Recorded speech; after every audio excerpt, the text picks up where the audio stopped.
Hello, everyone, and welcome back to episode 7 of the Rising Talent Talkers. Today, we have quite the special episode, I'd say, interviewing Jada Sheinwald, one of our own who know her from Rising Talent Academy. Today, I'm also hosting with Bethany Heath.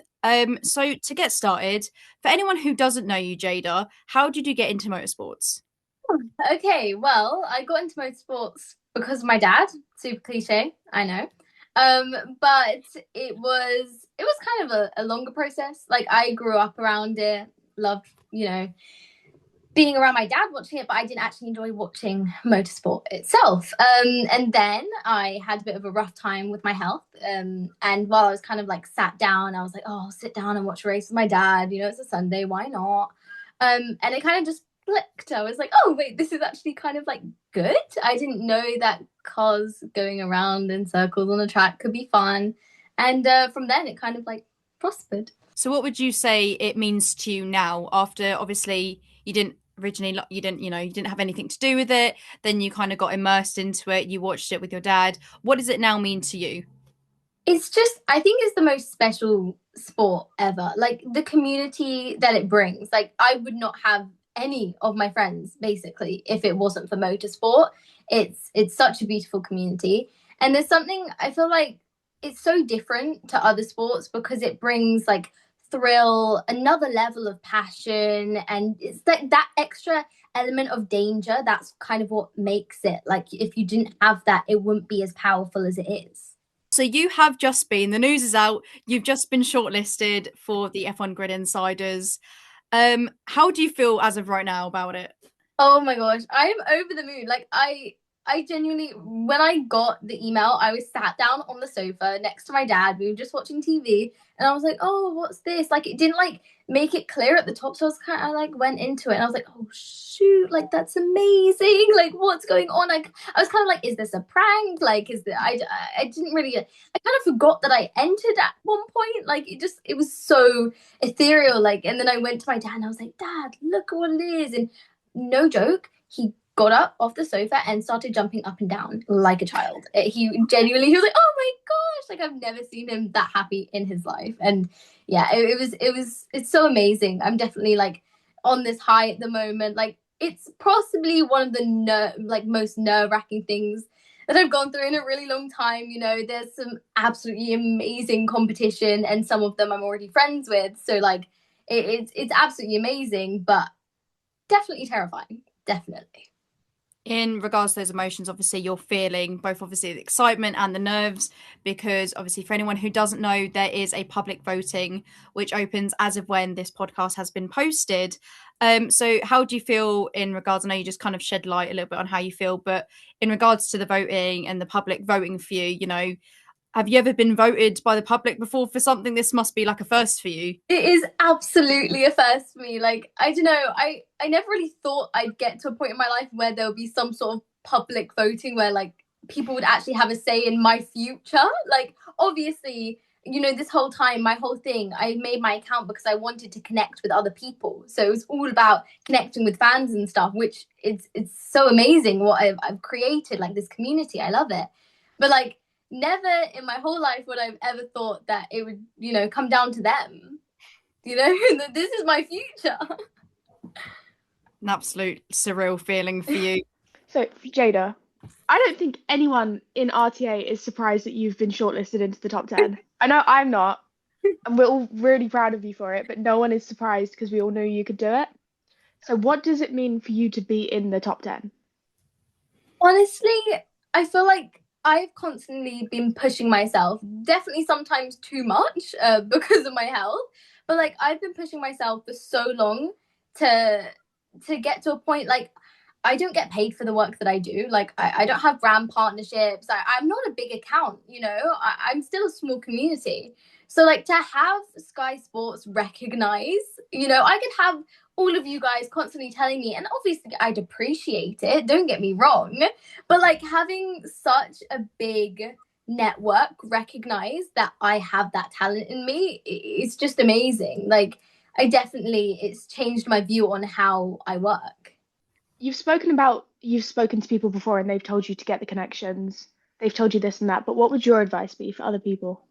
My advice is mainly just like keep going. Like if you're posting on social media, for example, if that's your main thing, it's staying consistent. It's keeping on going. Like there have been points where I'll get 0 views on a video, the 50 views on a video, and you're like, oh well, if I'm getting that, then I should just stop.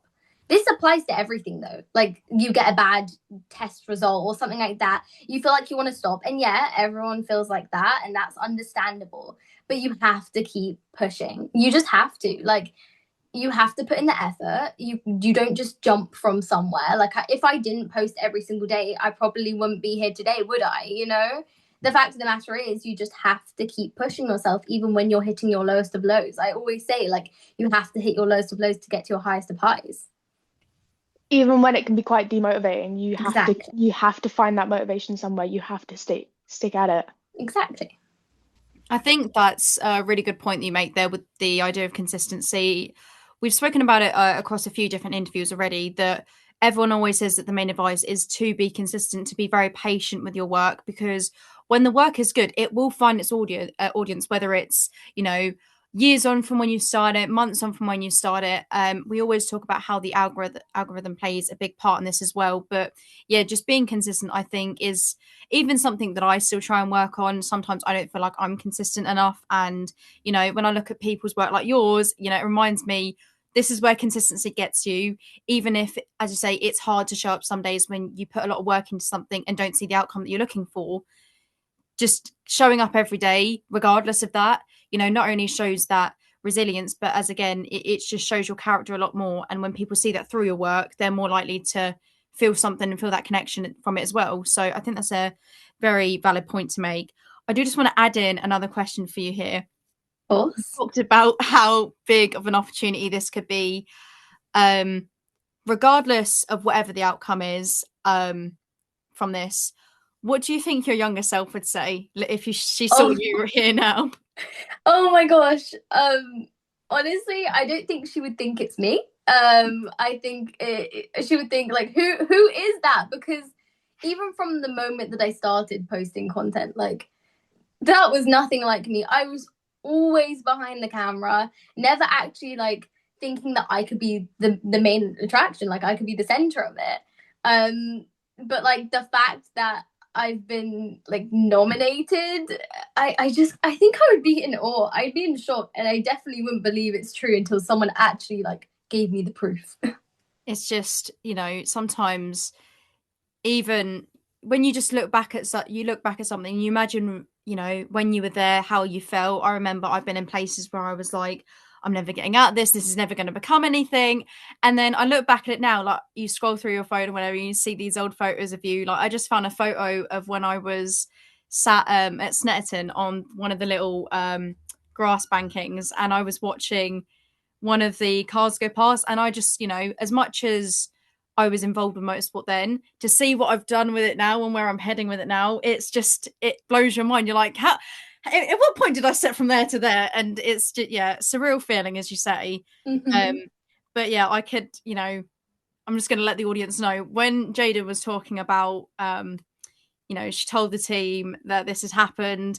I physically felt goosebumps. I had to stop rubbing my arms, because I was like, when you have such a tight knit community as RTA do, and within the team as well, these two can speak for that. When something good happens to someone else, you all feel it. You might not feel the exact same feelings, but her happiness and her ambitions and her confidence has radiated onto us. We feel what she feels in regards to this big opportunity. So if anyone that I knew was to be able to get it, I'm really glad that it was Jada, because more than deserving. And that doesn't come from a point of bias. This comes from a point of I respect her a lot, and I respect her work, and I've gotten to know her over the year and whatnot that she's been with us. So if anyone should have gotten it, in my opinion, it was going to be Jada. So I second what Becca says. I second what Becca says. Like when you announced the news to us, all of us were on that group chat. All of us were spamming it. Me and Becca were on the phone being like, how do we promote this for Jada? We were on the phone straight away. How do we do this? How's the best way we can help Jada? She has never called me. Bethany has never called me before. Oh my gosh, you two are so cute.